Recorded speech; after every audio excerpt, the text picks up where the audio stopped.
ഇന്നൊരു ഉള്ളി വാട്ടിയതിൻ്റെ റെസിപ്പിയാണ് കേട്ടോ കാണിക്കുന്നത്. ഇത് ചപ്പാത്തി പത്തിരിയൊക്കെ അതിൻ്റെ കൂടെയും പിന്നെ അതേപോലെ തന്നെ ഉച്ചയ്ക്ക് ചോറിൻ്റെ കൂടെയും കഴിക്കാൻ അടിപൊളിയാണ് കേട്ടോ. അപ്പോൾ പാൻ വെക്കുക, വെളിച്ചെണ്ണ ഒഴിക്കുക, പച്ചമുളക്, ഇഞ്ചി, വെളുത്തുള്ളി, കറിവേപ്പില ഇതൊക്കെ നല്ലപോലെ ഒന്ന് വാട്ടി കൊടുക്കുക. അതിനുശേഷം 2 വലിയ സവാളയാണ് ഞാൻ എടുത്തിരിക്കുന്നത്. അതൊന്ന് വാട്ടിയതിന് ശേഷം ഒരു തക്കാളി കൂടെ അരിഞ്ഞിട്ട് കൊടുക്കുന്നുണ്ട്. അത് രണ്ടും കൂടെ മിക്സ് ആക്കി കഴിഞ്ഞാൽ മഞ്ഞൾപ്പൊടി, മുളക് പൊടി, മല്ലിപ്പൊടി, പിന്നെ ചിക്കൻ മസാല അല്ലെങ്കിൽ മീറ്റ് മസാല ഏതെങ്കിലും ഒന്ന് ഇട്ട് കൊടുക്കുക. നല്ലപോലെ വാട്ടി കൊടുക്കുക, പൊടികളുടെ മണമൊക്കെ മാറുന്നവരെ. പിന്നെ അതിലേക്ക് ഉപ്പിട്ട് കൊടുക്കുക. പിന്നെ ഇതിലേക്ക് കുറച്ച് ചൂടുവെള്ളം, ഒരു 1/4 കപ്പ് ചൂടുവെള്ളം കൂടി ഒഴിച്ചിട്ട് മൂടി വെക്കണം കേട്ടോ. ഇത് ഉള്ളി വല്ലാതെ വാടി അങ്ങ് കുഴഞ്ഞു പോവില്ല.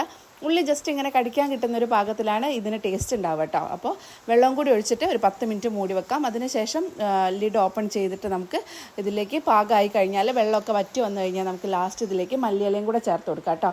പിന്നെ നമുക്ക് ഇഷ്ടാനുസരണം എന്തിൻ്റെ കൂടെയാണോ കഴിക്കേണ്ടത് അതിൻ്റെ കൂടെ കൂട്ടി കഴിക്കാം. ഇതുവരെ ഉണ്ടാക്കി നോക്കാത്തവർ ട്രൈ ചെയ്ത് നോക്കണം. ഇതേപോലത്തെ കുഞ്ഞു റെസിപ്പീസിന് നമ്മുടെ ചാനൽ സപ്പോർട്ട് ചെയ്യാൻ മറക്കരുത്. Thank you for watching. അടുത്ത വീഡിയോ കാണാം. ബൈ.